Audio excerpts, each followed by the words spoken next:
wanted to talk about has to do with a lot of times people will say the point of contention. They'll try to say, well, this informant didn't lie and this one did lie. Well, I don't really buy into that. I've seen enough cases, I've seen enough examples that every informant I've come across have lied in one way or another.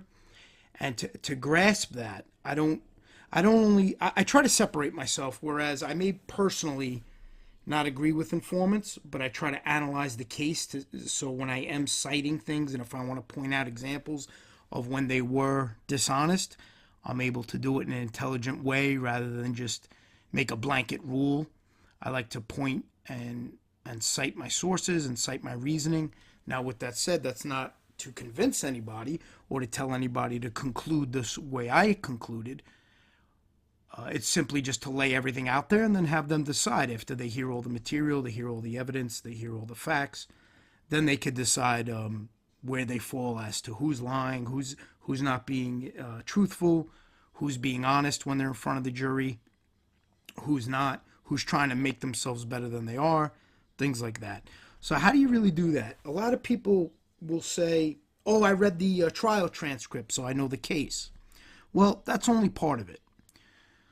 When you're looking to analyze a case, you have to really dive into a lot of different things, and sometimes it could get costly because you have to order a lot of this information. For example, when I'm trying to understand a case, the first thing I'll do is go to Pacer. Pacer is it's a public access to court electronic records on the federal level, so you could pull up any records from all the different districts. You could do Southern District, Eastern District, those are in New York. Wherever your district may lie, you could open up a Pacer account. It's free to open the account. However, you do have to pay per item you use. Some of the items are not that expensive. They charge a few cents per page, and they're only a few pages.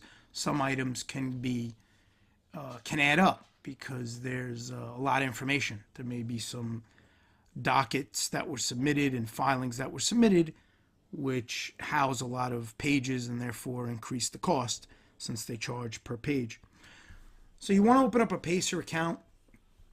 The address is pacer.uscourts.gov, and you could open up a Pacer account for free. Anyone could do it.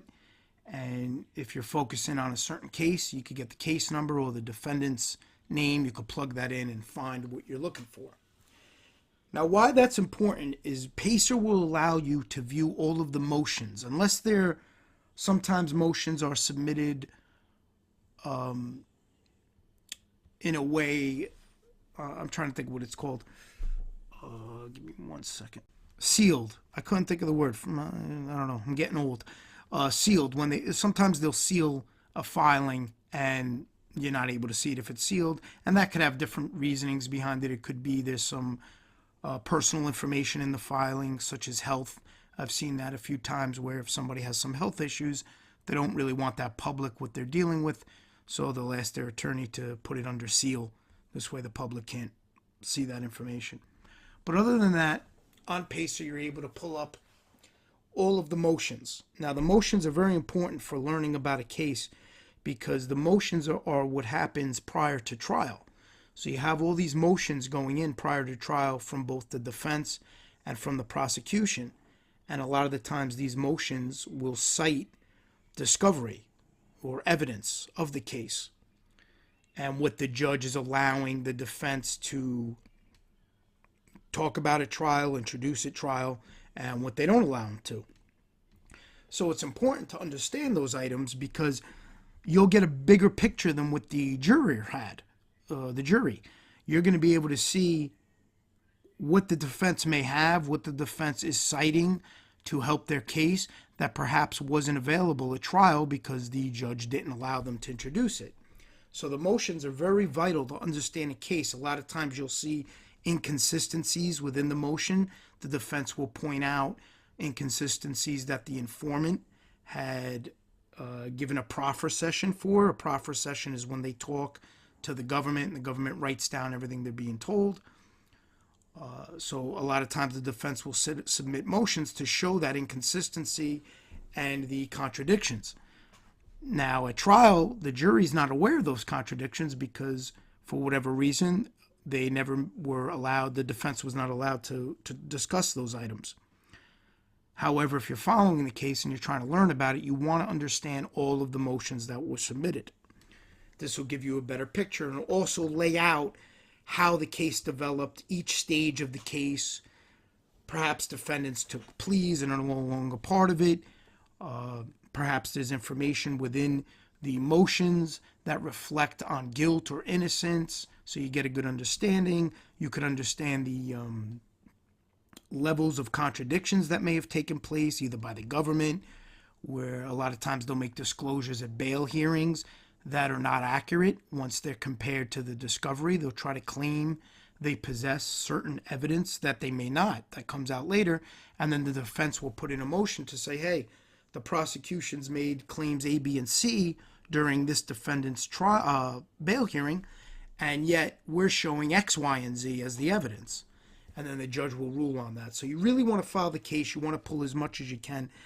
The other tactic I use is I reach out to the defense team that was involved in the case.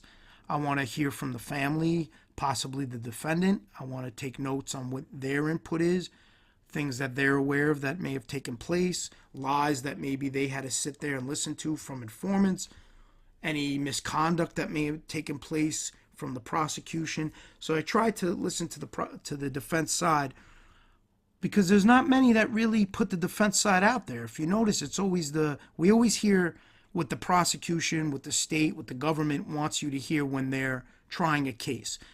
They have their connections with the media, so they'll put out there what they want out in the news. You'll only hear their narrative, their perspective, and now with the informants doing their podcast, you're only hearing their side. You're only hearing them claim that they were truthful and they're honest and they don't lie. It's only one side of the story. So you have to hear another side, irregardless of who you agree with. You just want to hear both sides, so at least you have a better understanding of the complete picture and you could speak about it more intelligently than just making claims like, oh, I know this guy didn't tell the truth. Okay, well, or did tell the truth, I should say. Okay, well, how do you know that? When they say, oh, this informant doesn't lie. Okay, how do you know that? Did you do the due diligence? Did you prepare for that? Did you pull every motion? Did you talk to the defense? 9 out of 10 times, they didn't do a quarter of those things. So I dismiss those claims right away where people are vouching for others that they're truth tellers, because I want to understand the whole picture before I draw that conclusion. And a lot of people get insulted when you don't agree with that. When you just don't take their word for it, you want to see proof.